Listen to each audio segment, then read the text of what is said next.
It's kind of weird when you hear Rob Zombie and Alice Cooper talk about how nothing else can be done and it's all been done before, because when I see interviews like that, I always wonder, I go, have they not seen me?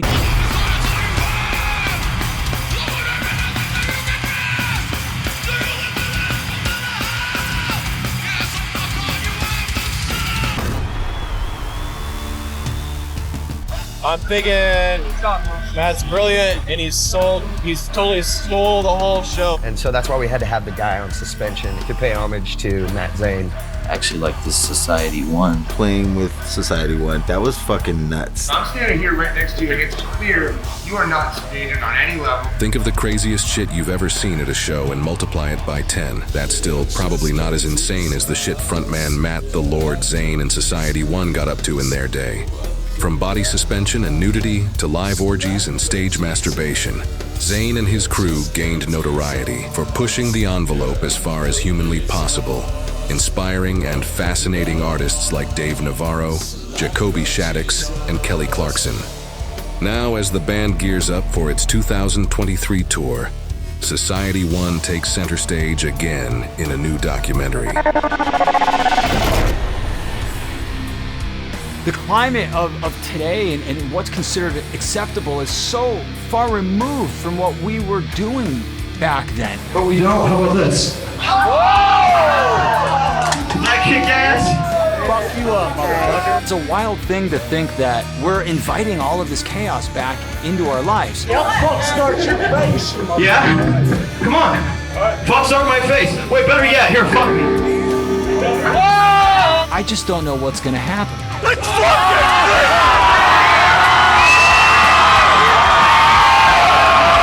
who else wants to come up here and say something?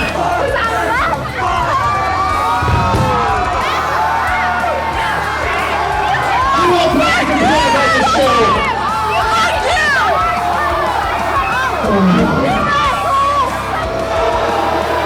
Is that all you got? Come on! And the funny thing is, they keep watching. Why?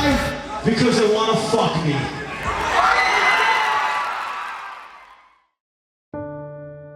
Hey, look, we got a call from a apparently this woman wants you off the tour. She has some accusations that she's gonna make with the backing of various people from some record labels, and Board Magazine is gonna cover the story. I knew that I was gonna have to be incredibly cautious with how I was gonna present a Society 1 show in the current time.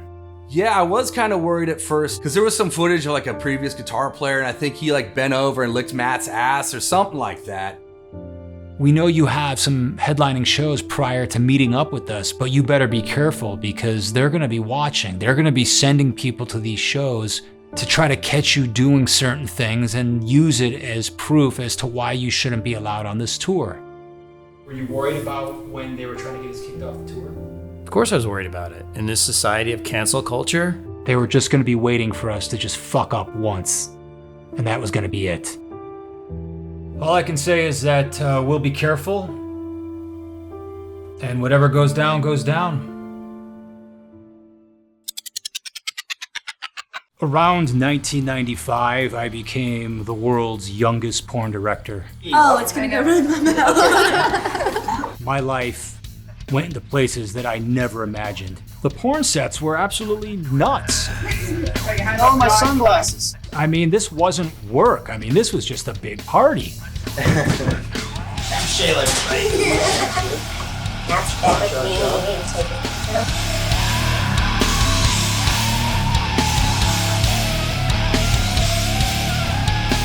The party went all day, and then you'd get done and you eat dinner, then you'd go out at night and just keep going crazy because all those girls that you'd meet on set would want to go out with you at night. I love life. everybody grab my cock. What's left of it? Just grab it. Here we go. Oh, what? That on camera. Smile. All three of these girls suck my dick. You know, when you're that age and, you know, if you're not famous, you're lucky enough to have like one girl. I minimally had 2 a night, sometimes 3, sometimes 4, sometimes 5. And Matt came in and we just started getting busy, and I asked her to fuck him and she said okay, and she fucked him and I masturbated watching, and it was great. I loved it. And the money was absolutely insane. Porno, it's profitable, okay?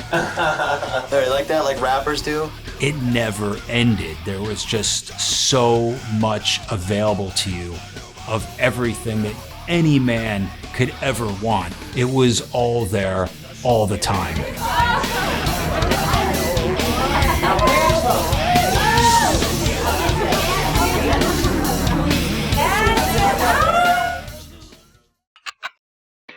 I started in music by playing guitar, and one of the first guitar players that I really got into was Jimi Hendrix.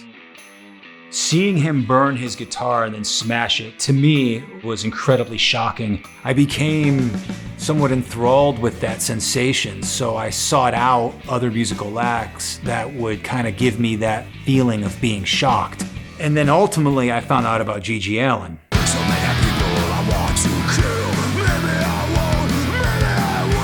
It was right here on Hollywood Boulevard in 1993.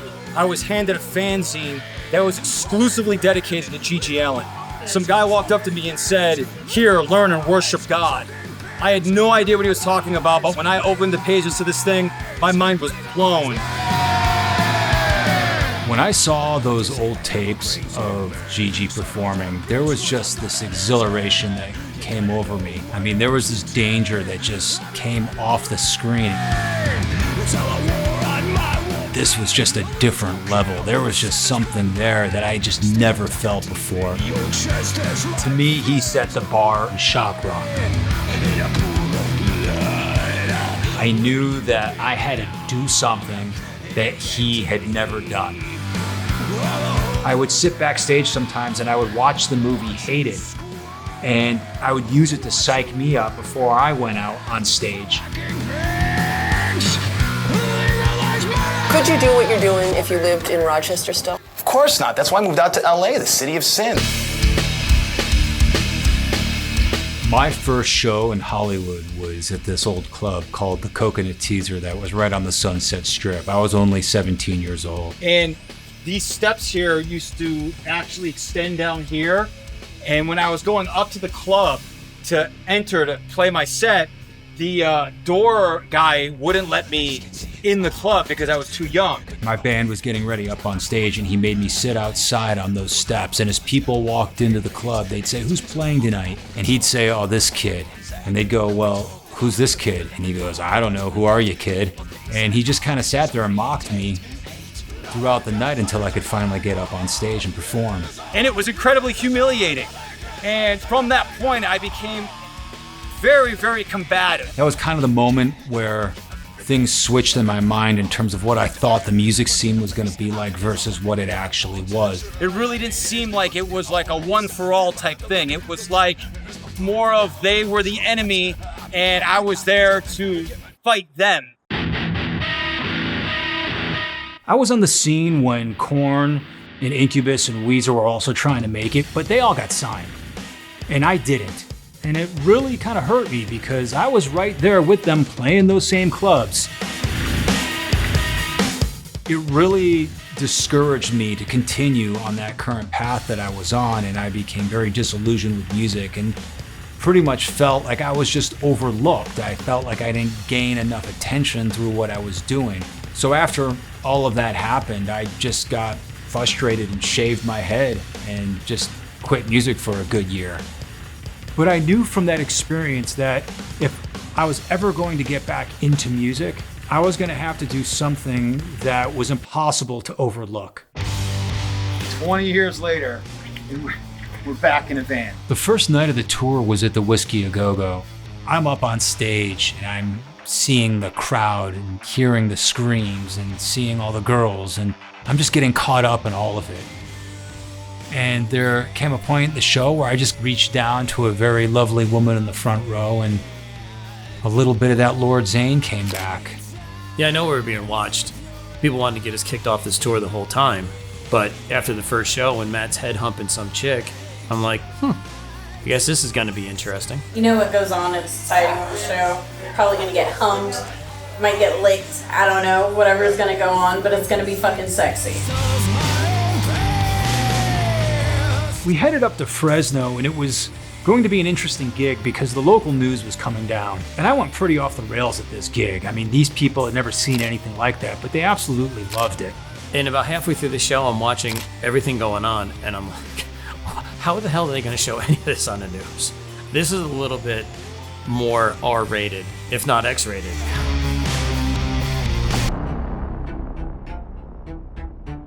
The unfortunate thing about the show was that at one point I jumped up and landed on the monitor and twisted my ankle pretty bad. It was a decent injury that I had already sustained.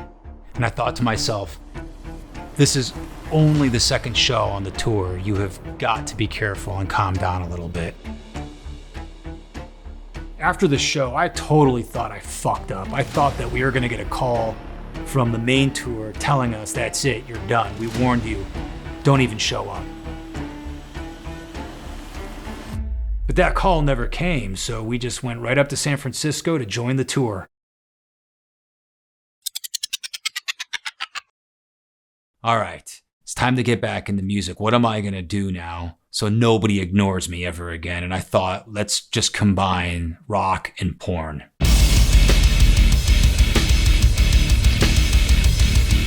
And all of a sudden, for some odd reason, it just clicked in my head. Rock and roll, parties, tattoos, everything, music. It just all clicked like overnight. To me, this was going to be the next level of shock rock. I felt like I was just going to be the king of this new genre and just blow people's minds. Right here, Matt. One more, right to the camera, right here. What I decided to do was, instead of going to play those same clubs that I was playing just a couple years ago, I threw this massive party at this $26 million mansion that was up in the hills. I mean, this thing was talked about for years. There were so many just naked women running around and so many wild things happening in all the nooks and crannies that you didn't know what to look at. I mean, it was just like crazy. The main thing that was the major attraction, there was going to be a live orgy that followed the band after we did our first gig. Society One debuted with the dancing girls on stage, and then the orgy started. But it only lasted maybe about 5-10 minutes before the cops came in and busted the entire thing. But this is exactly what I needed to happen. This went down in infamy, and porn rock was born. The band goes out onto the local scene. You know, we're shooting pornos backstage before we play. We're shooting pornos after. We're going up on stage with porno chicks, 2 chicks at first, 4 chicks, and 5 chicks, 6 chicks. The shows just went into complete and utter chaos. It was just kind of like an orgy of heavy music and just flesh and fluids flying everywhere. Yo, there was a shit tonight. There was a fucking shit. A lot of women also started to get wrapped up in the experience, and it became very commonplace that while I was performing, girls would actually try to like rip my dick out of my pants. You know, you see those old tapes of Elvis getting kissed on stage and chicks kissing him and stuff like that. This was a different level. Backstage just started to get nuts. This is how I get inspired to sing. It started to get really difficult to get ready for the shows because so much was going on prior to us hitting the stage. Fuck, don't stop, don't fucking stop. Break my fucking hand. Rumors started to circulate around about this crazy band that was doing this stuff that was really out of the ordinary for the time period. The mere fact that we were embracing sex in some of those older aspects of rock and roll from the 80s was very shocking. Nu metal was in, and sex and rock was really not a thing. I mean, it was all about anger and screaming at your dad and your mom and your girlfriend or whatever. And we were out there going, hey, yeah, we're kind of nu metal, but, you know, we love chicks. At the time, the band was really into drugs and parties and all this absolute debauchery that just kind of was around us 100% of the time. We were getting banned from clubs, and I loved it. I met Matt a couple months ago, and I went to go see him at the House of Blues. And we're banned from the House of Blues, by the way. We were told we could be a little naked, and we were a lot naked. They confiscated the tapes, and they said that they were going to use them as prosecuting evidence. Reaction is what we're all going for after life, whether we know it or not. We were finally making waves, and people were recognizing what we did and starting to talk about it on the local scene. The first part of the mission was accomplished. I knew that now I had finally stumbled onto something that people were going to pay attention to. We were playing the Fillmore, and this is just an iconic venue. I never thought that we would be going back to venues of this size. And I couldn't believe that people lined up starting when we got there. So we're backstage, the camera crews are there, we're getting ready. You can hear thousands of people out there piling in. I'm standing side stage and I'm really eager to get out there. I'm excited. Show starts. I jump up on the ego box. They're not ours. They belong to the tour. I don't know that they're not bolted to the floor. So I'm rocking out on top of one of them, and it starts to sway back and forth. And I go head first right off the front of the stage. I thought to myself, that's it. Tour's over. It's done. This is it. I didn't see that he fell until after the fact. I didn't know what kind of injuries I had. I don't know if I hit my head, if I broke an ankle, because I had just come to and I just kind of heard the music and knew to like launch into the song. All I remember is just getting up on that barricade and then going over to the front of the crowd and starting to sing the song. Somehow made it through the rest of that show. It was frightening, and this is only the third day that we're out.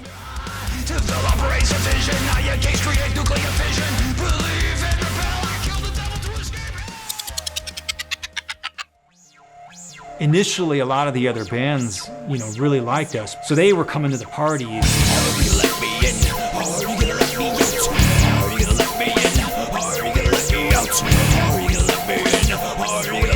And they were wanting to be around us, and they really wanted to be a part of it.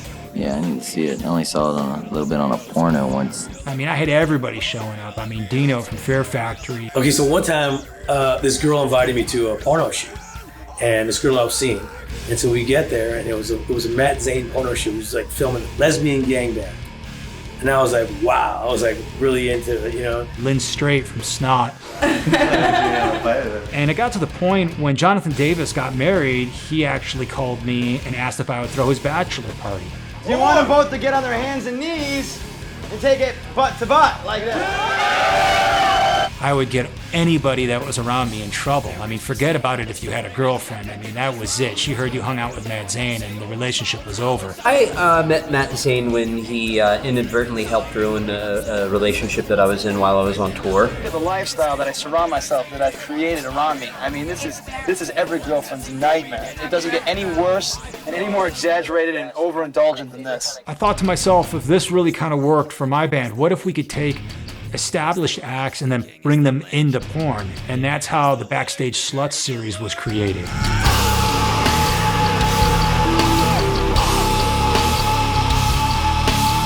I had major bands in this series. I mean, I had everybody from Korn, Backstage Slut 2, to Limp Bizkit, backstage at the Rock and Roll concert, to Papa Roach. We owe a great deal of our success to Matt Zane. Thank you, Matt. Thank you, Matt. Lemmy from Motorhead. In 1967, this chick blew everybody, and we all ended up in the cut clinic. Sugar Ray. It was like exactly what I pictured one of these things felt like, man. I got a boner and I run out. Orgy. The first time I met Matt Zane was, it was during the Backstage Sluts thing. I don't know, Mark said some crazy shit in that thing, but it wasn't me, so.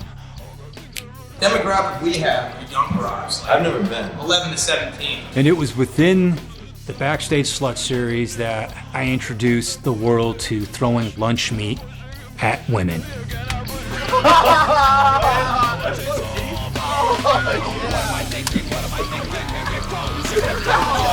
People went crazy for the lunch meat. I have no idea why. And honestly, it wasn't even my idea. Somebody else told me about it, that they saw it happen backstage at some show. But for whatever reason, people absolutely just went crazy for it. Watch this. We're getting a lot of attention at this point, so we figured, we better go record an album. So we entered the studio, and all the craziness just followed us right in there. 5, 4, 3, Okay, everybody, hold on. 2, 1. Society One released their first album, and we decided to go on the road to support it. Society One's beginning of the fucking tour, man. Here we go. These were not your typical beginner band tours. I would rent these massive tour buses and pack them full of porn stars and we would just go out there and go absolutely crazy. Are you guys enjoying this as much as me, man? Not right now. No. I mean, basically, it was just a traveling orgy on wheels. Come on now, they just worn me out all day long. I don't even know if I'm gonna make it to that concert. With a bunch of booze and drugs. Sex, drugs, rock and roll, and purple pills. We'd be pulling up to these clubs, out would walk all these porno stars, and then they'd get up on stage. We barely could make it through a show without getting in trouble. The girls would be constantly taking their clothes off and going crazy. Sorry, girls. You gotta put your clothes back on. Busted again, Matt. And then when everything was done, we'd go back to the hotel rooms and just keep going. It gets so tough to be a rock and roll star. You know what I mean? I mean, it was just non-stop.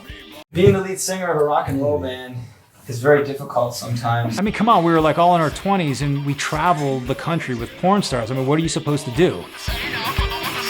Looking at me, I'm looking at you, I'm looking at you.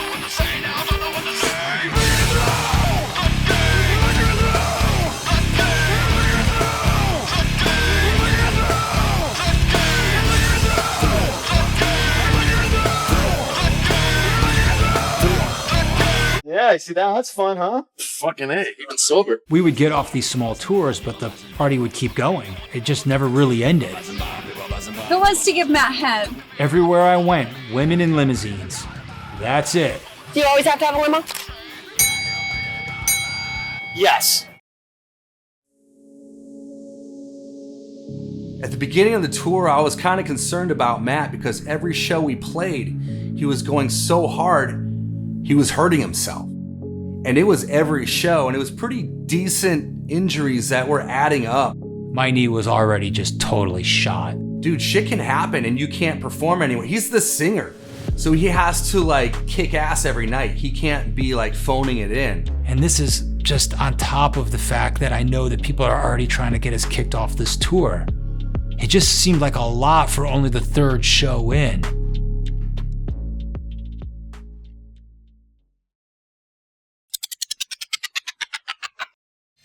The legend of the band was just growing and growing. A lot of people were talking about us, and we kind of like expanded just beyond the local scene, and we started to get contacted by these major publications.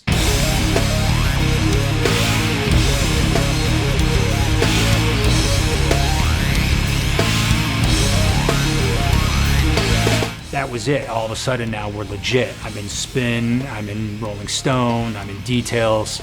And then after all the magazines hit, that's when MTV and VH1 came in. And next thing you know, I'm doing all these shows for these mainstream networks. I'm on both channels simultaneously. Like at any given night, you could be watching me on MTV and then turn the channel and I'd also be on VH1.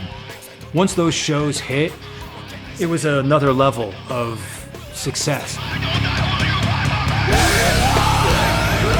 What Matt Zane gets in a typical Saturday night compared to what your average video star on a video network gets? I always get everything times, I think, 50. It was so empowering because here I was fulfilling my dreams, but without the help or assistance from anybody within the actual music industry. It doesn't matter if nobody helps me or nobody gives me a dime or nobody does anything. I'm still winding up on VH1, Rolling Stone, Spin, Details. It's like I almost jumped over them and just went on to do what I wanted to do. It's like cracking the door open in the music industry and I'm like wedging my foot in and I'm pulling it over and I'm fighting my way in the room.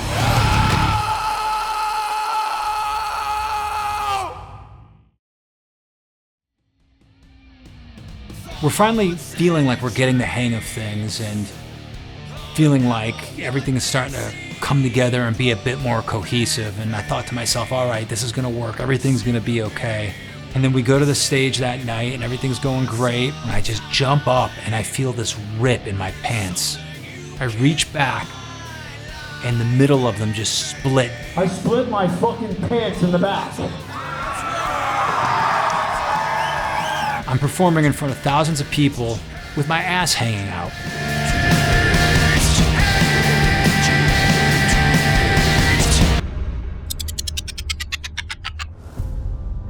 After having like 6 shows on MTV and VH1, I was in talks with them to do my 7th show when I was abruptly banned from the network. And somebody called me behind the scenes and said, hey, look, this is what's going on. Mark McGrath got you banned. Howard Stern was the biggest thing that was around on radio at that time. He had Mark McGrath on one of his shows and brought up this kind of feud that was developing between us. Hey, what is this controversy? Because Benji gave me a long notes about this. You had a fight with another rock star. You were hosting a show for VH1, and some guy started, let's see, Society One. He didn't like you, and you got into a fight with him. What's going on with that? I have no idea what you're talking about. What is that, Benji? It's the Matt Zane thing. Matt Zane? Who is this guy? What did Mark do to him? And Mark tried to play it off like he didn't even know who I was. Who is Matt Zane? You were in a video like Backstage Sluts 2. Oh, yeah. And you had some sort of thing that you banned it from being shown when you were on or talked about? You got Mark McGrath from Sugar Ray and Backstage Sluts. Thing, How'd you meet him? How'd you hook up with him? Why is he in it? But backstage of the show, just approached him and said, hey, my name is so-and-so. You want to do this interview? You done? Yeah, I'm done. The established acts were really starting to turn on me and turn on the band. You could really tell that they felt that I shouldn't be where I was. Not everybody was happy with the success of those movies. There was a lot of bands that initially did them that then wanted to be taken out. That caused a lot of issues between me and some other very well-established artists.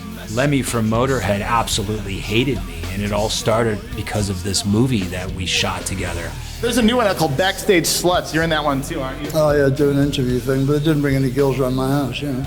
Which I thought was jolly unsporting of them, really. While we were on tour, we had to do this show where we were opening up for Crazy Town, and then they were opening up for a band called Orgy. And Crazy Town, even though they hadn't broken yet with their first single, they refused to move their drum set. We couldn't fit on stage. And they basically told us, well then fuck off. We didn't really have a choice except to set the drums up on the floor of the club and surround our drummer with security guards. I knew that we had started to lose a lot of respect, but this was just like further proof.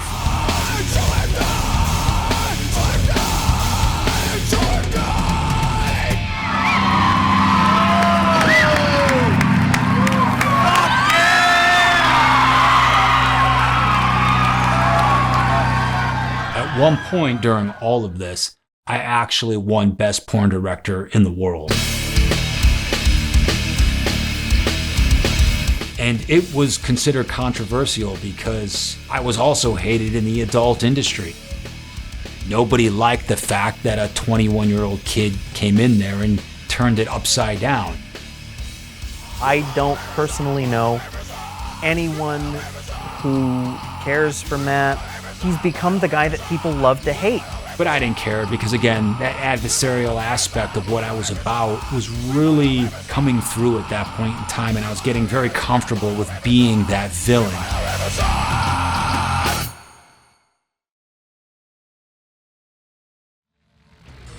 I just remember like 20 years ago, somehow we still sold a lot of merch, signed a lot of autographs, had a lot of women and a lot of fun and a lot of parties, and still somehow had enough time to sleep and do everything that we used to do. A lot of little things were happening. It's amazing that we actually even make it to the stage every day with the amount of shit that we put up with. Every day we hate each other, lose shit, find it, lose more shit, starve, barely have enough time to take a piss before we get on stage. I was having to do all the night drives because the tour manager that we hired informed us that he couldn't drive at night because of his eyes. So by morning I was exhausted and I would crawl into the back of the van to go to sleep. One morning I wake up and we're on the side of the freeway in the middle of the desert, stranded. We ran out of gas. Not for nothing, guys, but when you just stopped at like a restaurant or some shit? Yeah. Wasn't there gas stations there? I don't know. I didn't check. Immediately we called AAA. It does sound like it's going to be quite a long wait just because of the weather that's coming in. And it was going to take them 5 hours to come get us. So there was no way that we were making this next show. Our tour manager was driving when we ran out of gas, and he felt really bad about it, and rightly so. He jumped out of the van and started walking up the freeway and trying to cross it to go find somebody. Eric went back into the trailer and started to make signs saying need gas, and he's holding them up on the freeway, attempting to get people to stop. No one was stopping to give us gas. No good Samaritans, except one. He actually got a hold of the guy and offered him $100 to go get us some gas. And he drove 15 miles down the road for us, got us like 5 gallons of gas. Like down tonight, that's exactly what I figured out. They ran out of gas. While he's helping us, we actually start talking to him, and he ends up being a fan of all the bands that we're touring with. So we get him some tickets for that show, and he actually shows up. Thank him profusely and live to fight another day.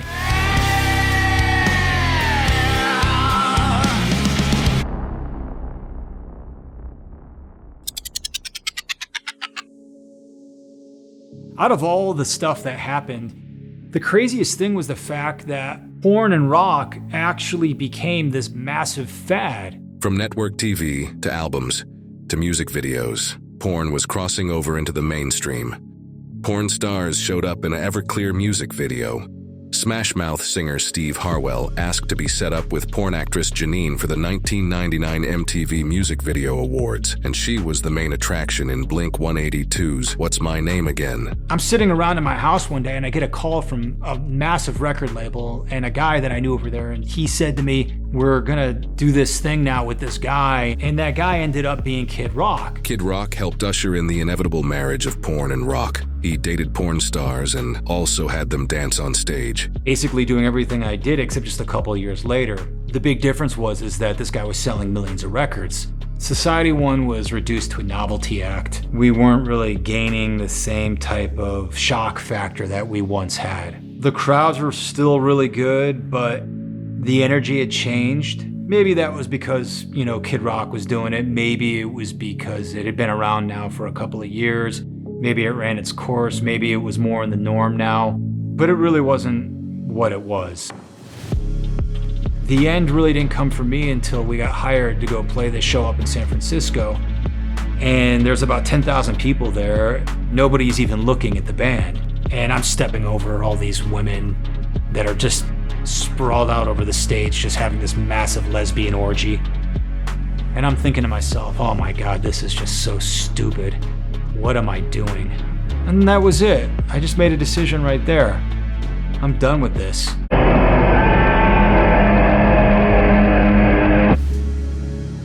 The porn era altogether was amazing, and it was great, and I don't think a young man could ask for anything more. But when it was time to end it, I had to kill it, and I had to kill it off in a way that nobody was ever going to think of me synonymous with the adult industry ever again.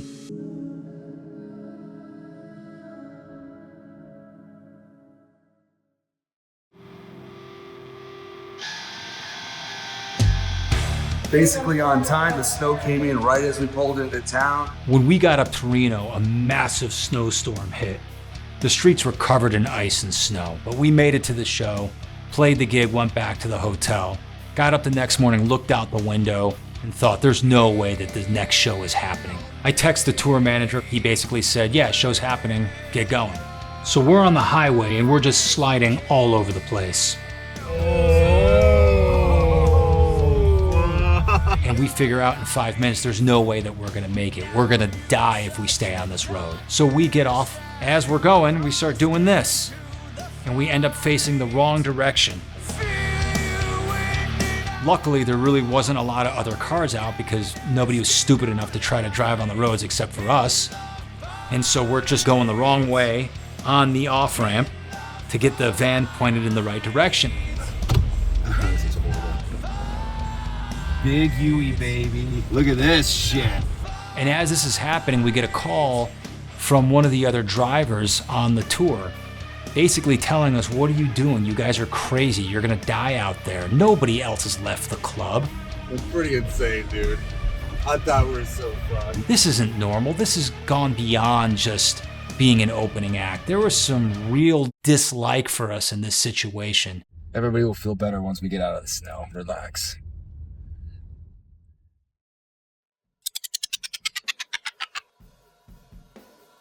I started to write my next album, Exit Through Fear, and I was faced with basically two challenges. One, how do I separate myself from that porn rock guy? But also, two, how do I separate myself from Marilyn Manson? Everything that I seem to do, because I have long black hair, it tends to get compared to Marilyn Manson. And so it can get frustrating at times. What was going to be that next element of shock rock to bring me beyond Manson and put me on the same level as G.G. Allin? It wasn't until I met this guy in LA named Joey Strange who introduced me to body suspension and piercing and flesh pulls. And I remember seeing him and thinking, oh my God, this is crazy. And then it just clicked. I'm gonna be the first guy ever to sing and do body suspension at the same time. Just cut the scars and let's bleed. Once word got out of what I was gonna attempt to do, I mean, it just blew up. I mean, everybody wanted to cover it. All the rock magazines, the Uranium show came down there, which was like one of the biggest metal shows at the time. This is the sickest thing I've ever heard anybody do for the first time. Uncensored. Never been done before. I remember getting to set that day and just being so overwhelmed by all the press and everybody that was there and the hooks that I saw that were going to be going through my back. And this was going to be the death of the porn rock era and the birth of the suspension era of the band. I remember laying down on the table to get pierced and not really knowing what to expect. Believe it or not, it was more of a sensation that I wasn't used to versus an excruciating amount of pain. I knew that I could handle the piercings after the first 2 went in. They start stretching my skin to prepare me to get hoisted off the ground. And I made a deal with one of the piercing guys earlier in the evening. I said, once you pull me up, no matter how much I scream and cry, don't let me come down for 20 minutes. So I knew that I was about to embark on something that, whether or not I liked it, I was stuck doing it.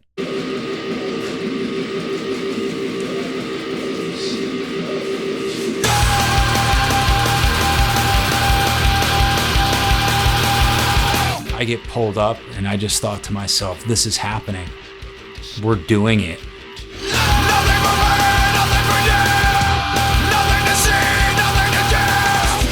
I was just enveloped in the idea that this was a very small part of rock history, but rock history nonetheless. And I was just about to be done. I had the idea to pick Julia up. Julia, want to be lifted up? This is just for fun.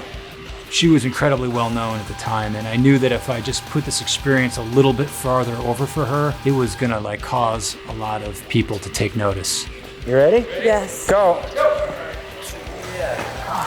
Oh my God. This is sick. You're a crazy motherfucker. While I was picking her up, I looked down and I could see in her eyes that she really couldn't believe what was going on. The funny part about that is that I was also feeling those same exact things. That is officially the most amazing thing I've ever done. I've never been lifted up by a man on meat hooks before. That turned me on in a way I haven't been turned on ever before. And I knew that something was happening. This was just the start.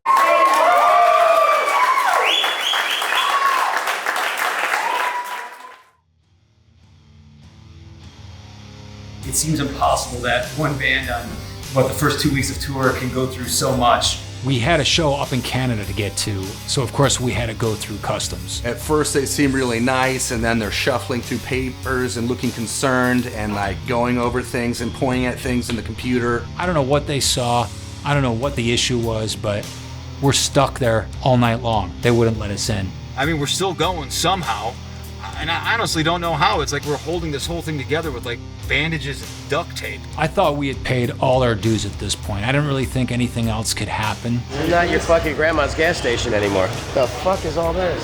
I just wanted to see the place. Where's the candy section? So we're on the road to the House of Blues, and we stopped at Buc-ee's for Jimmy because he's always wanted to see this place. And we only had a few minutes to get to the venue on time, and we all rushed back to the van when the van disappeared. We don't even know where it is anymore.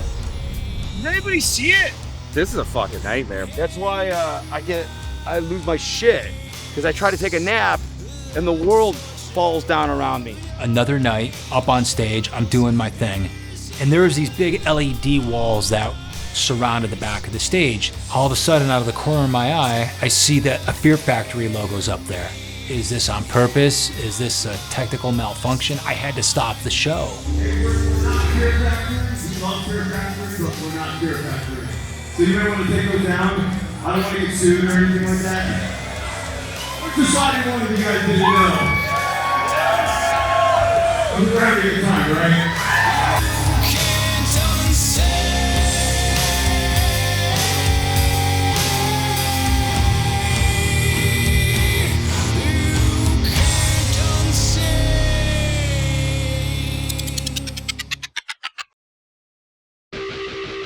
Once that video came out and it went to all the magazines and we were on Uranium, people just went crazy. They couldn't believe that this was happening. Nobody had ever seen anything like this. The association that I had with the adult industry was just gone. It was murdered. The band just started touring relentlessly.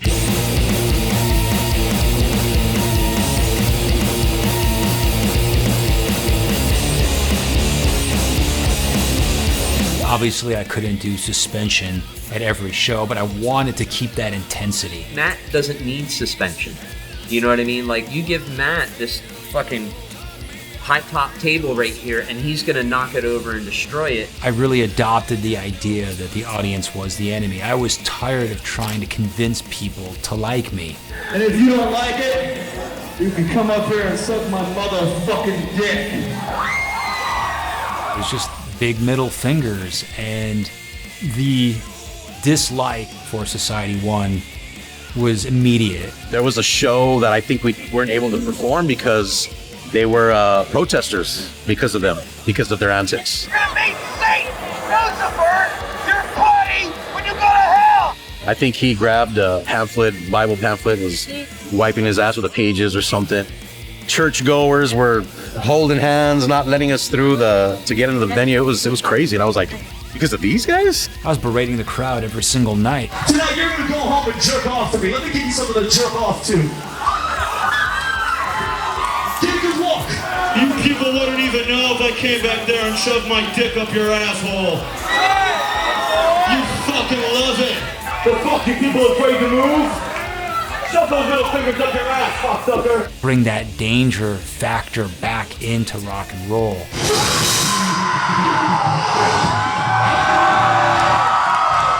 That's what it sounds like after I come on your face.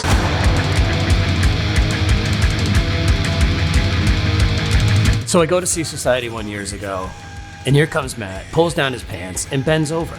The bass player and guitar player lean in, and it looks like they're licking his ass. And people would start to puke in the crowd. We'd look out there and people would be dry heaving and start like projectile vomiting. I think it's out there that he's got a mic stand with a big old cock on it. I mean, I think it's hilarious. And to me, it's hilarious. I think the crowd loves it because I can hear them cheering for them all the time. Matt's got his dick mic out, sticks it out in the crowd. Girls grab it, stroke it, suck it, fuck it, whatever you can think of. But the most surprising thing is when guys would grab it and suck it. When we would be getting heckled and I would tell the person heckling me that they could come to the front of the stage and they'd have 30 seconds to voice their grievances. Hello, homosexual! You want to see what kind of homo I am? Come to the front of the stage. Come on, motherfucker! No, come to the front. Hey, you got something to say. Come up here to the front. You can say it. I'm going to give you 30 seconds. As soon as I put the mic down there and allowed them to speak, is everybody ready? I would move it away real quick and then I would take their head and shove it into my crotch. Come on. Take my number. This became known as the infamous head hump.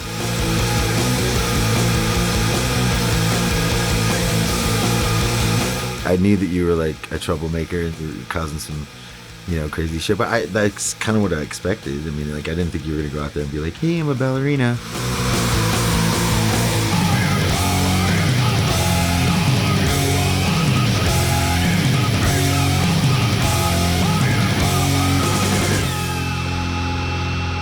There were times where I would go to the front of the stage and turn around and drop my pants and invite people to try to finger my asshole.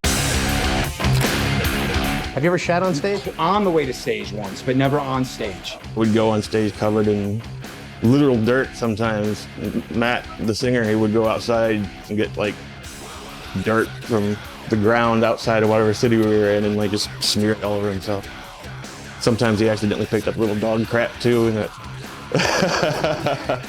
it was pretty disgusting. When I used to watch the movie Hated, at the end of it, his ex-guitar player is explaining how it's no big deal if you hit your head with the microphone. Hitting yourself in the head with a microphone, GG, it's just not that big of a fucking deal. And then he proceeded to punch himself in the face until he bled. And I thought that was kind of amusing. So I never did that when I performed. I used to actually hit my dick. I would smash the microphone into my dick and balls. To me, that was even more extreme than hitting your head.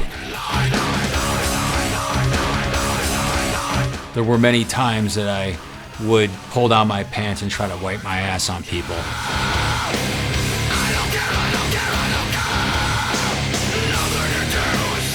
I would stroke my dick on stage. I'd get pierced on stage. I'd piss on people in the front row. There was all these things that we did to just try to push that envelope. And I didn't have a problem with it. It's like, you know, if you want to pull your pants down on stage, put back hooks in your back, you want to do whatever the fuck you want to do it. You can't agree to take someone out on the road with you or whatever, and you know what they're about. And I look over, Matt's upside down, hanging from the rafters. I would sing part of a song upside down every night.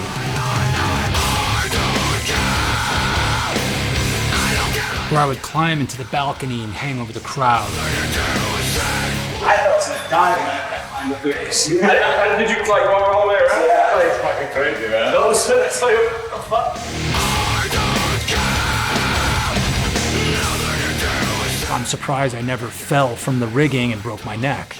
Fights would happen in the crowd. It wasn't every show, but it absolutely did occur. I did become a little more apprehensive about going into the crowd and fighting people after I was stabbed. I devised this outfit where I would wear a jock strap, but I would have these tassels hanging out of like my ass crack. And that idea came from David Lee Roth. I didn't, put it past you to do any of that stuff. There were many times where the cops were called and they showed up to the venue. Absolutely, it happened quite a lot. Hey, listen, we have to pack up now and leave the venue and leave the town. The cops are gonna arrest me. I would have to escape in the trunk of somebody's car. They're not afraid to like get on stage and just let you know what they want to do. Fuck me in my ass, come on!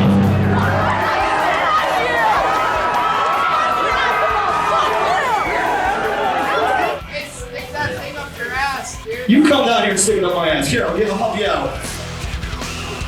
We did this show in Detroit and caused a riot.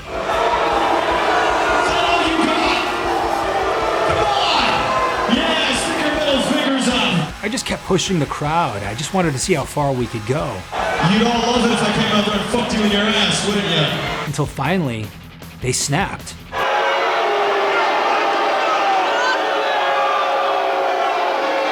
They threw everything up on this stage. I mean, everything they could get their hands on, including a garbage can. You're lucky you got away with what you did, so you should be happy. Assholes! The bands we toured with a lot of the times just did not like us. We just pulled too much attention and caused too many problems. Here's the lead singer who had enough balls to bring Society 1 out on a tour. There he is, Jason Miller from Godhead. Go buy his new record. I didn't know what I was getting into. They got a lot of backlash for what they do, but it's because I don't think people understand where they're coming from.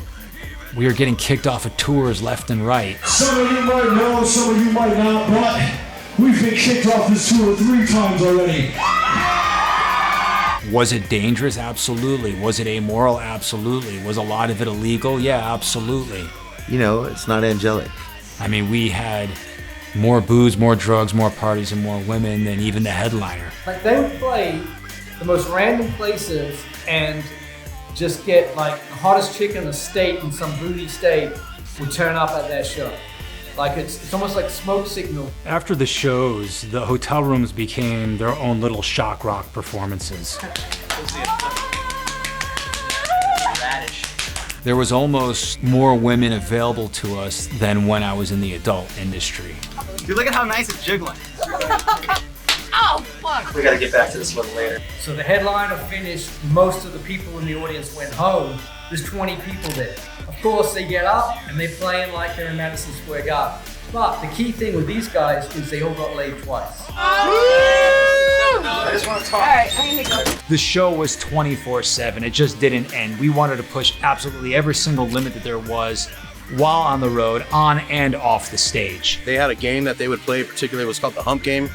So, all the bands are like getting their equipment out and bending over. And anytime you bent over, you had to put your hand back there. Because if you bent over, you had to do this. Otherwise, they would come behind you and just start humping. Didn't matter whether we were on the road or we were in the studio, because the studio was at times just as crazy as the road. We'd be recording and word would get out and there would just be all these women that would just come through the studio. And it was hard to get work done because they were getting spanked or showing their boobs or doing whatever. We actually had a topless engineer. She was a real engineer that would record us topless.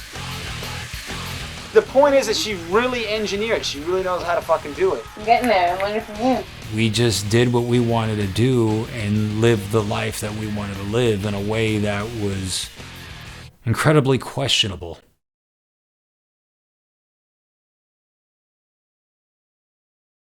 Yeah, despite all of the shit that we got and everything that we went through, there were definitely moments on this tour. I mean, we'd stop and the crowd would go nuts. It'd be deafening.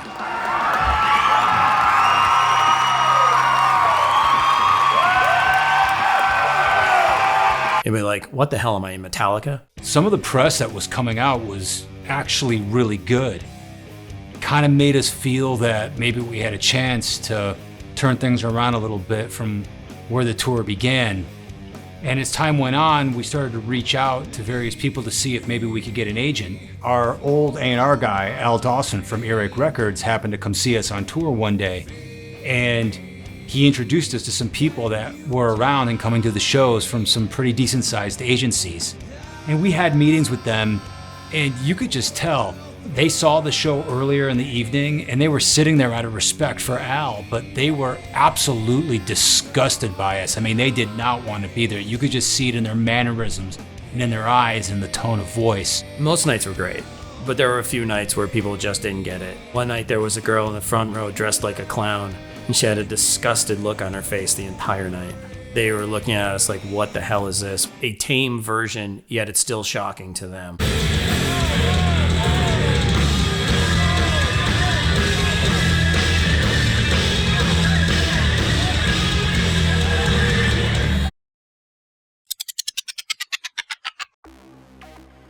Immediately, people thought, that's it. That's just the height of it all now.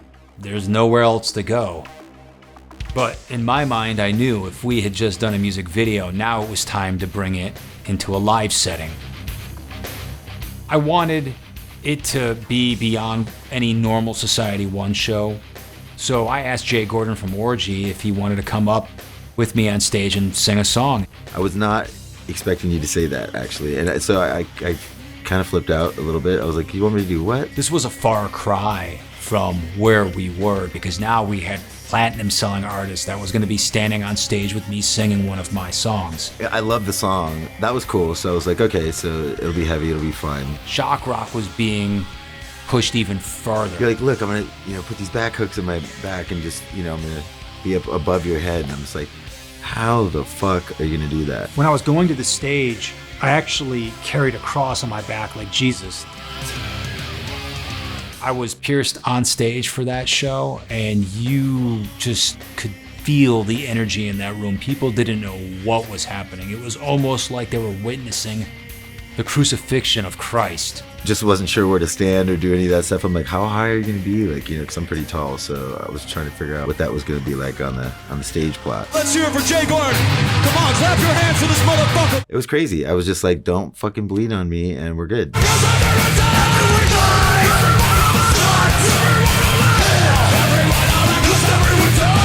A little freaky that you did that shit.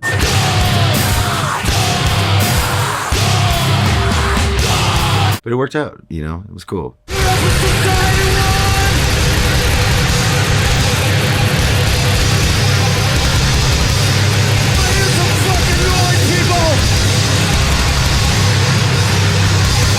I knew that the legend of the band and of me was going to grow even more.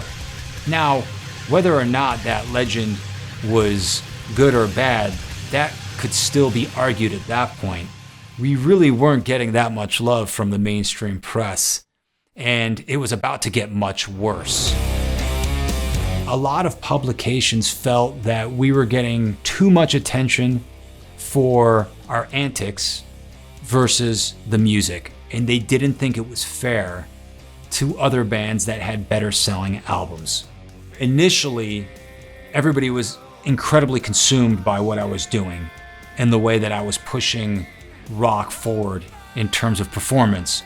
But then there was a backlash very quickly. It was a massive slap in the face, because here I am, literally bleeding for my art, making rock history, pushing limits that nobody ever dared push before.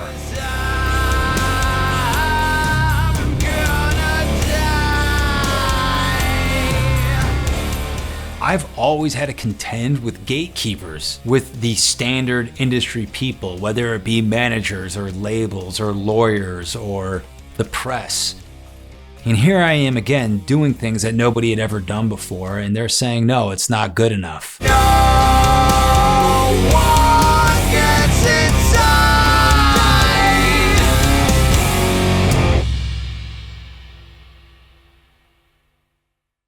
It's just funny that we're filming a shock rock movie and like we can't do anything shocking. I would slip in what I could. It wasn't much. I mean, it was nothing compared to what we had done through the entirety of our career. But we were shooting a movie. I didn't want to end up with no footage. I didn't want to end up in jail. Well, if we did that on this tour, we'd be gone. We didn't have the option of staying in the movie. I remember saying something on stage one night that I felt was completely not offensive in the least. And as soon as I got off the stage, one of the tour managers called me over and said, "Oh, you shouldn't have said that. I'm letting you know that's not allowed."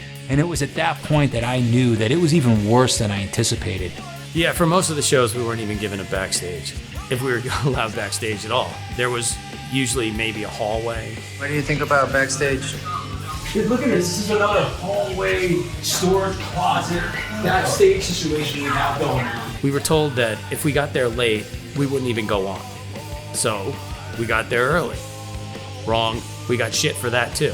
It's like we couldn't win. I mean, me personally, I just kind of tried to become invisible. Every day it was something. We did everything in our power to respect the tour and respect the people on that tour, and it still wasn't enough. We would get blamed for everything. Anything that would go wrong, it was us. You know, and the band's had to overcome so many obstacles that this is just another one. High strung, 24/7, no mercy, fuck you. Nobody likes true rule breakers, people that are really going beyond what is established. That shifts and twists something eternally that doesn't feel very good. And people will push against that. And an industry will push against that, especially if it threatens whatever hierarchy they have set up at that time. You're not supposed to jump out of the line and skip a couple of spaces. You're not supposed to upset the order of operations. It's just not accepted within almost any structure of power that exists.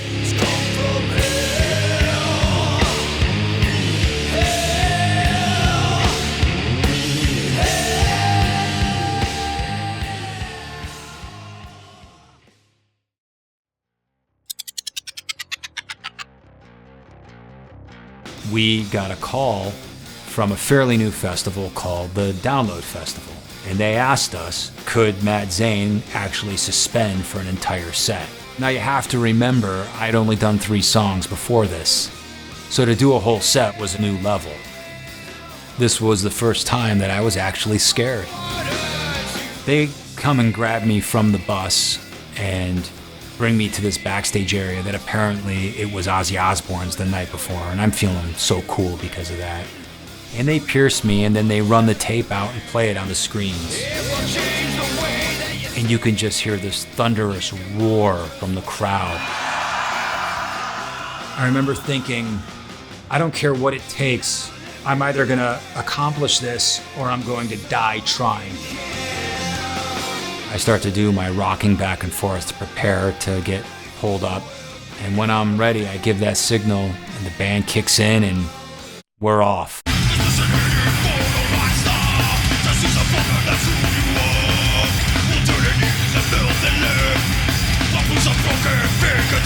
That first song, I get pulled up and my back is to the crowd, so I'm kind of unaware of the amount of people there at that point. It wasn't until the second song when I turned around that I saw how big the crowd was. I really started to just understand the magnitude of what was occurring.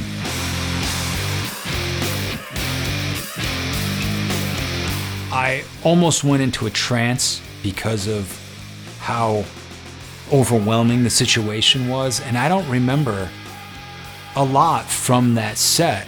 The only moment that really pulled me back into being completely conscious of what was happening is when I was lifted up into the lighting truss. And the only reason why I kind of snapped back into my body at that point was because as I'm getting pulled up, I'm seeing my band members shrink. I am going high up into those rafters. And I'm only hanging with hooks in my back. And I'm thinking to myself, man, all these hooks have to do is rip and I'm falling to my death right now. I really don't know if anybody legitimately risked their life for a show up until that moment. It started when I saw Jimi Hendrix burn his guitar when I was 13 years old. And as I'm thinking about me being that 13-year-old and seeing that guitar getting burned and smashed, I thought to myself, man, we gotta do an homage to how this all began. And I told my guitar player, you gotta burn and smash your guitar while I'm suspending.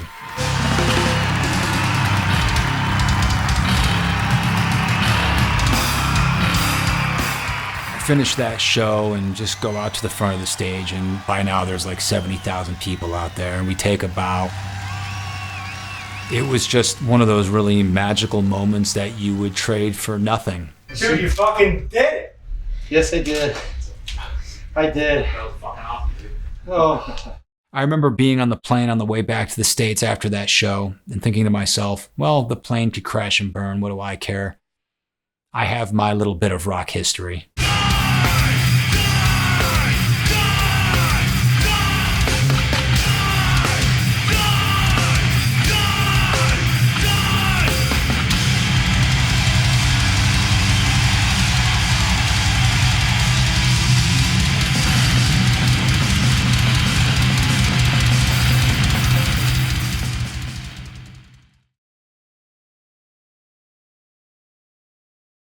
Even though we were literally almost dying out there on this tour, one of the really interesting things was seeing all of the young fans show up, and they were primarily all young women. Didn't know how to handle it on some nights. That's awesome. Big Our generation and our peers absolutely hate us. They have absolutely zero respect for us. These younger kids just didn't care about all that stuff. They didn't care about the politics and about the preconceived notions of who we were and what we did and how we got there. They just really enjoyed getting into everything that we had to offer, and they were true fans of the band. I mean, they knew lyrics, they had our t-shirts on, I mean, they were buying merch. It was really something very powerful going on there that I did not expect. There'd be times where he's right in the front of the crowd and chicks be trying to kiss him or make out with him. I was really blown away by how powerful that social media platform was and what it had done for our career. And we are now seeing the results of it out on the road. And I noticed that a lot of young chicks would be coming up and they'd be kind of standing in line to talk to Matt. And he was really shocked about it because here he is, twice their age. I could see that they were like really into the shit he was selling, man. Like they bought it, they were into it. I was like, wow, man, he He connected with them. It was almost like we were transported back to 99 or 2000 or 2001. It was like the old days all of a sudden. It's like the old days. All right. Thank you. I saw you guys last time. You were at that again. You guys like evolution every time was so fucking cool. Crazy, right? Yeah, I was sick, came back up. So now I can legally get my titty signed. And seeing a lot of these younger people come and enjoy what they saw and really get into it was kind of a validation that I never really had before, especially here in the States.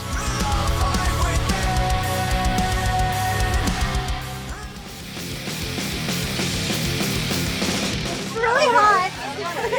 Guys, he's sexy. He's sexy. Even though we were absolutely hated and barely had any respect within the industry, there was definitely a small but dedicated contingent of fans that absolutely loved us. I fucking love this.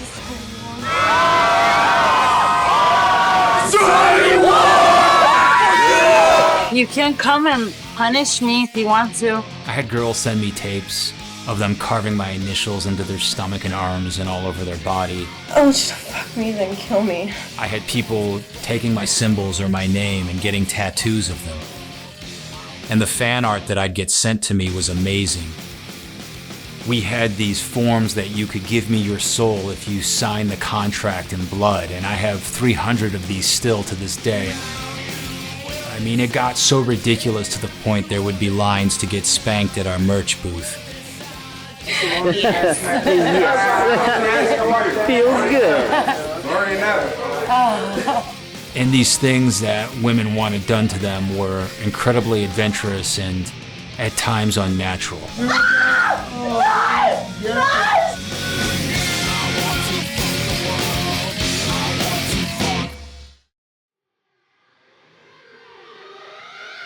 Despite everything that was going on, we were giving 100% of ourselves every night on that tour. The way that we thought about it is that we could get kicked off any night. This could be our last show. This could be the last tour that we ever do. We really didn't know, so we had a kind of kill or be killed mindset to work within the restrictions that we had. But me? Epitome of fitness at almost 50 years old, no problems. I'm ready for a fucking fight right now. I'm ready to fight you two guys. I'm so fucking pumped up. I think I'll take you both. Through all the hate and all the restrictions and all the watchful eyes and everybody pushing for us to fail and the lack of room and everything else that we were contending with, we just were still doing whatever we could to put the best show on.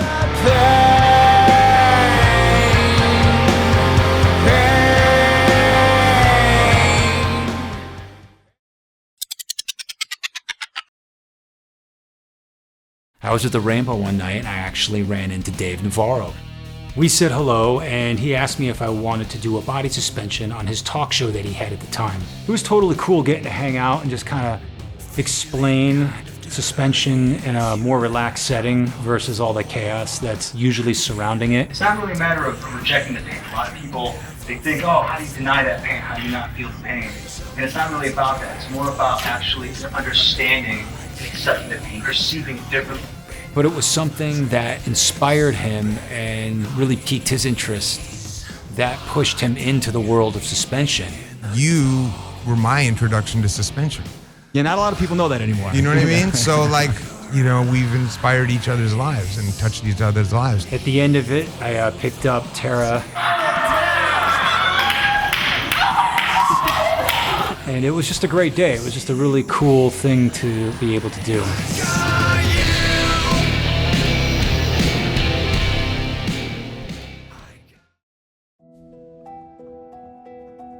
And as the tour went on, the stage room got smaller and smaller and smaller. So little room over here now that the bass cabinet actually is going behind, which is very like not normal. It's not done like that. There's literally no room for my amp at all. I just had to basically plug directly into the sound system and hope to God I could hear myself. It just kept getting worse and worse from there to finally I just didn't even take my amp out of the truck. But it just became harder and harder to pull this off, you know? Like I had a wireless unit and it got to the point where it didn't even make sense to plug it in, man, because I'm just going to be right in front of my cabinet. Because they wanted to make sure that we knew that we were the opener. Like, fuck these guys. That's how it's going to be, and we don't care. I've toured for 20 plus years, and I've never dealt with this little amount of stage room, ever. This was the worst. This was to the point where it was dangerous. I'd be backstage waiting to go on, and I wouldn't even be able to make it from the back of the stage to the front of the stage to start performing. I'd actually have to go out into the crowd and walk in between the barrier and the stage and then climb up on the stage from the front of it. It absolutely affected the performance because you didn't even know where you could step most of the time. You're having to be conscious of where you are in space while also trying to sing and perform to a crowd. It was unparalleled in terms of difficulty of what I had encountered up until that point. To me, it was always about people like Iggy Pop, and Matt has that same thread running through him where it's like, okay, take away the suspension. Go ahead, I got it. Take away the lights, take away everything. And I'm still here, and I'm still gonna make you look at me.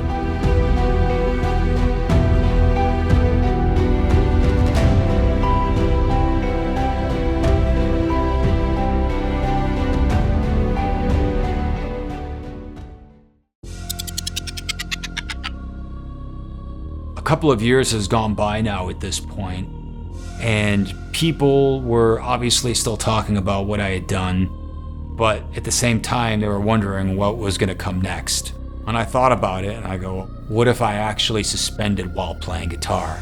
That's how the next suspension idea came about. It was just like that. Apparently the Houston paper picked up on my performance Saturday, and so people were asking about it. And they didn't really understand the whole process of it. I mean, they were really crowding around and things started to get out of hand. Right now, Matt Zane is just being marked to where the hooks are gonna go in, so this is what I need. I need everyone around these tables to have to back it the fuck up. It's a respect thing to Matt. He's got to get his head on, get it all together, and it's also a safety issue. And they had to try to get people away from me at this point so I could prepare. Back it up, please. He's only getting marked. Right now, give him his space. Let him meditate. Let him do his thing. They introduced me. And here's the man, Mr. Zane. I make the speech. This is not an illusion. It's not a magic trick. There's nothing fake about it. It's 100% real. I get pierced. The crowd just goes nuts.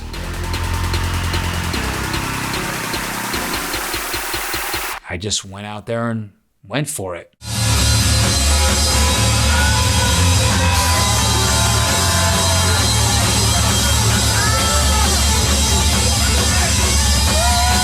I do some like really wild swings at that show.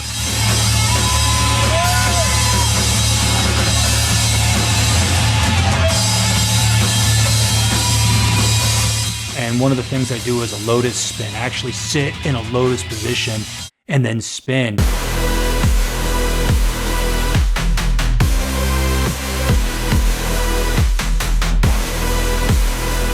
And I don't really think that had ever been done before. I don't even know if people thought that was possible. At the end, for the finale, I picked Tara up again. And everybody just goes absolutely crazy.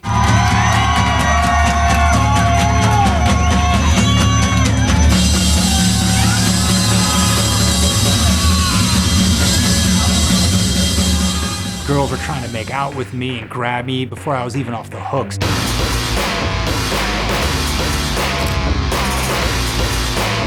I mean, I was just signing all these autographs and taking these pictures, and all these women wanted to be picked up. At this point, I had really done all I could do with Suspension and the band.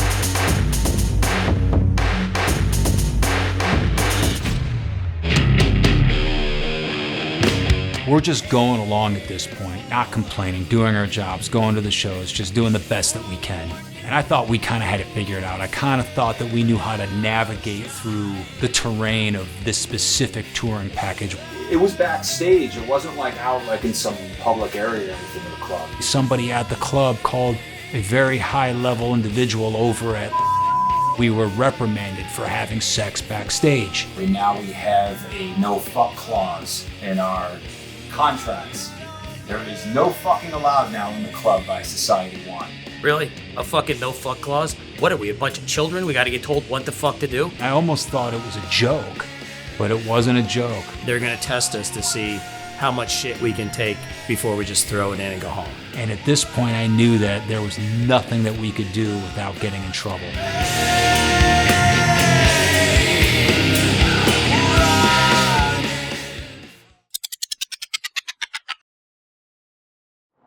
I somehow heard about the fact that Criss Angel held the world record for longest body suspension. And I just thought to myself, let me just break that record. 2 days from now, trying to beat Criss Angel's record. Longest suspension of the world with only 4 hooks instead of 8. But with only 4 hooks, I had to hang like this, vertical. They're erecting the rig right now. This was going to be an incredibly grueling suspension, and I knew that before going into it. Is the devil here today, floating around the building to help you through this? There's always a devil floating around me, man. He gave me this cool ring. It didn't really fall into the realm of shock rock, but it's just something that I wanted to do to push the limits and go even farther and to see if it was possible. I wanted to really close the chapter on my suspensions with something that couldn't be denied by not only the rock world or music world, but also the suspension world. I couldn't believe how many people were at the suspension when I broke the world record. Everyone there seemed very intrigued by what was going on that day.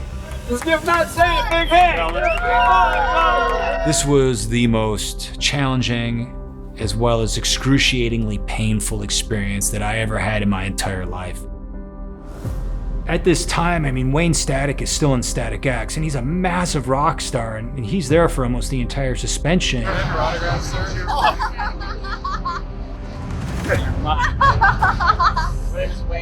Wait, really? And they're asking about me, and he's like replying to them and talking about me, and I really couldn't believe it. Pain is all in the mind, all right? So I knew he'd have no problem with it. He's done this a million times. I started to hallucinate and honestly go into altered realms of existence. We've been definitely seeing sound and definitely in an altered state. That was a very difficult challenge that I had undertaken.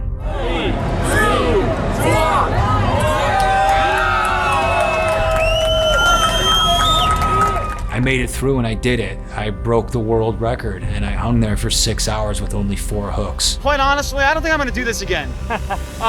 This was a little more intense than I originally anticipated. It was such a cool accomplishment, but unfortunately, the guy's record that I beat, Criss Angel, he wouldn't acknowledge it. Is that a problem with it? Absolutely. If you physically went and did it, what's the problem? Well, he was actually there that day, believe it or not, and he wouldn't come by the booth, but later when people tried to get his opinion on it, he denied comment. It didn't matter how much my press agent tried to contact their press agent.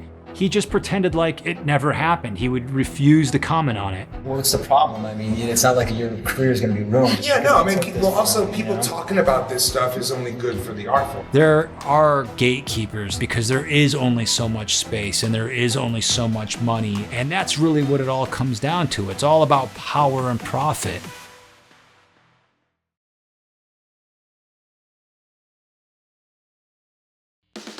This and that and whatever. The fact that we actually made it through this, despite the adversity, the injuries, falling off stage, the lack of crew, the time off, the 3 years off, so on and so forth, is just finally hitting me that we just about did this.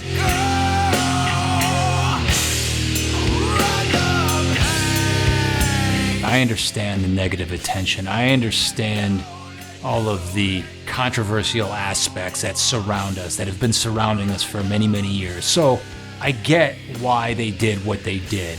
But as things got closer to the end, I knew there was less and less of a chance to get kicked off that tour. So I just started going for it.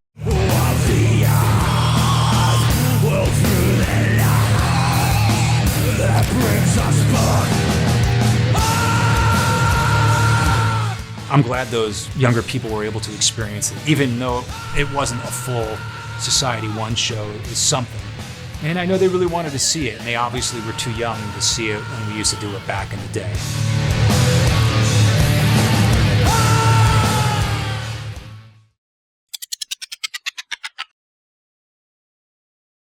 I wanted to break every limit possible.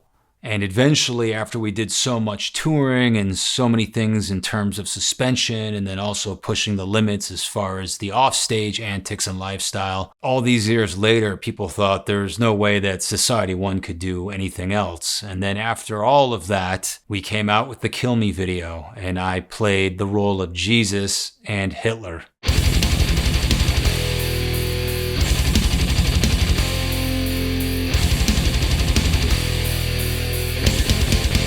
Websites lost their shit when this happened. We actually used real swastikas and blood. I wasn't promoting Nazism, I was just actually playing the role of Hitler. So I figured this had to be authentic because it wasn't me wearing these things, it was the character of Hitler. We definitely got a lot of shit for that one.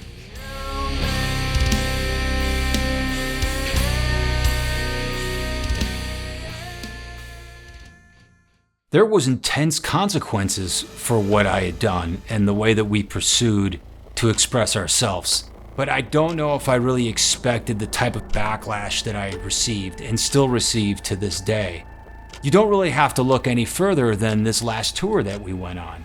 20 years later and there's people still trying to get us kicked off before it even begins. That just doesn't happen to your typical mundane band that nobody really cares about. Society 1, man. The comeback tour. One hell of a ride. The last day of the tour, there was no room on stage. And what I mean by no room is that we actually didn't fit. Set up all the way off stage where I would normally be standing, so therefore now I've become the center of attention right next to Matt. I didn't even have my own monitor, so I don't even know if I was playing. But what are you gonna do? I mean, we're Society 1. This is what we're constantly up against. Why did we think it was gonna be any different, not only on the tour, but the last day of the tour? And because of that, there was so little room this time that somehow, once again, that ego box got kicked over with me on it. But this time, the riser follows him and lands on top of him.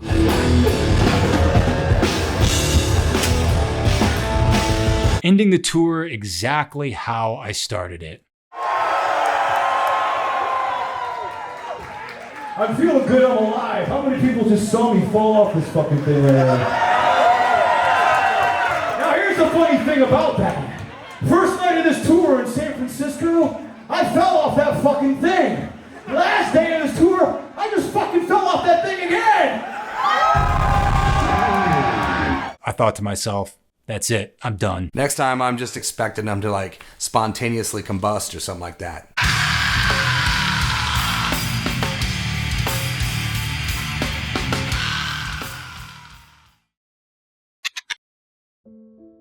I'll always get asked, Matt, look at all these people that you've worked with or that you know that are so high up in the industry. Why doesn't any of them help you out? It seems impossible. You know so many of them. You've done so many things. I think the fact that nobody has is really the answer.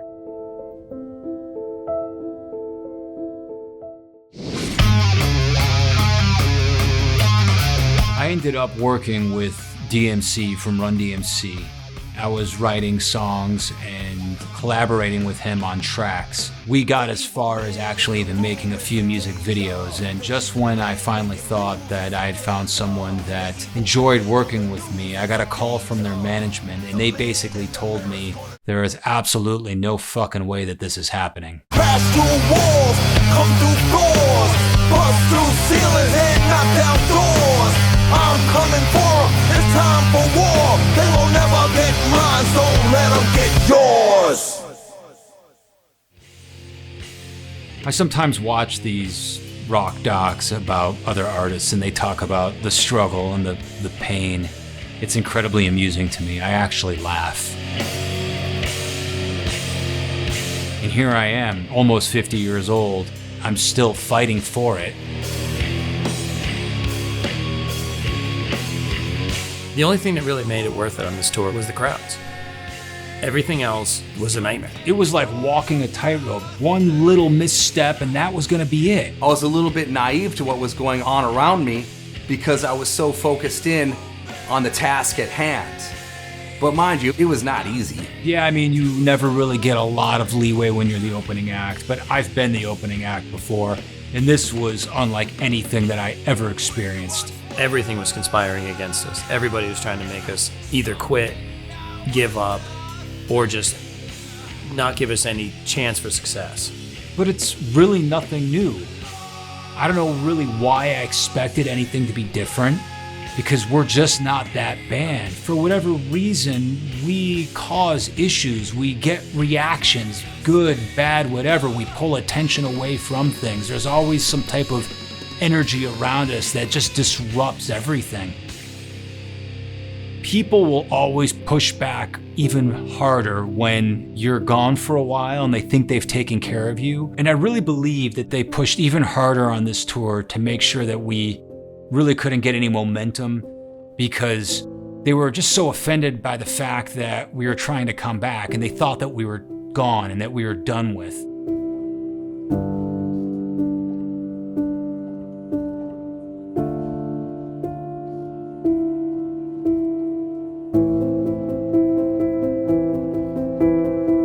Could you believe that even 20 years later that people were still worried about what I was going to do? Honestly, yeah.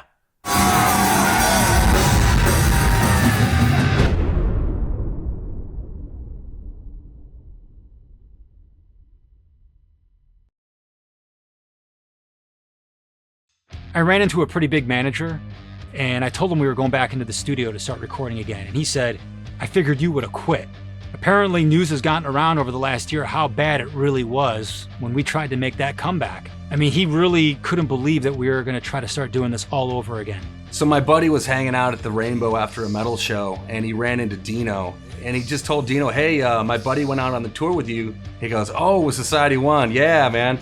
Well, I feel bad for those guys, man. They were just treated like dogs. After the tour, so many people backed out of this project, it was tough to keep track of them. People were like running from this thing like it was on fire. Probably because they didn't want the repercussions of being on quote-unquote our team. Look, I knew that I had detractors. I mean, it was obvious when we tried to come back, and do the tour, but I had no idea of how much hate they actually had in their heart for me until trying to make this movie. Because this has been the most challenging thing that I've ever done in my career, and I've been around now for 25 years. Once again, I guess that's the Society 1 story. Regardless, we're back.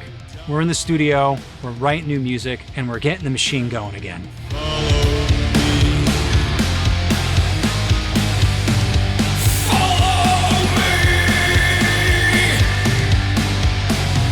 This band is like doing really bad drugs. It's kind of fun, but it will ruin your life.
American Idol's Kelly Clarkson is like going to do this like crazy act of vandalism, you know what I mean?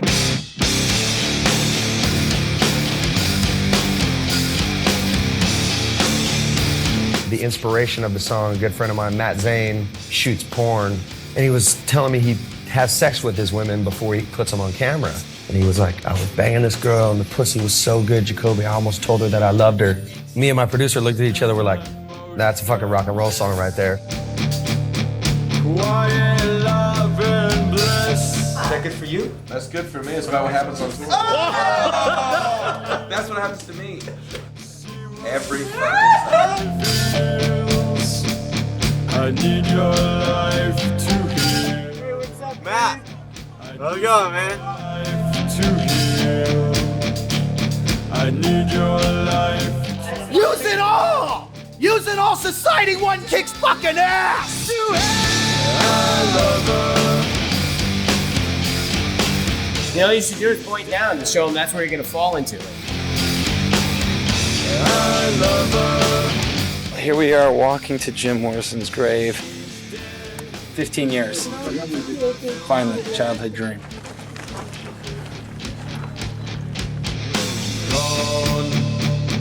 Your life I won't live. All right, there he is, Wayne Static. He actually went on the show.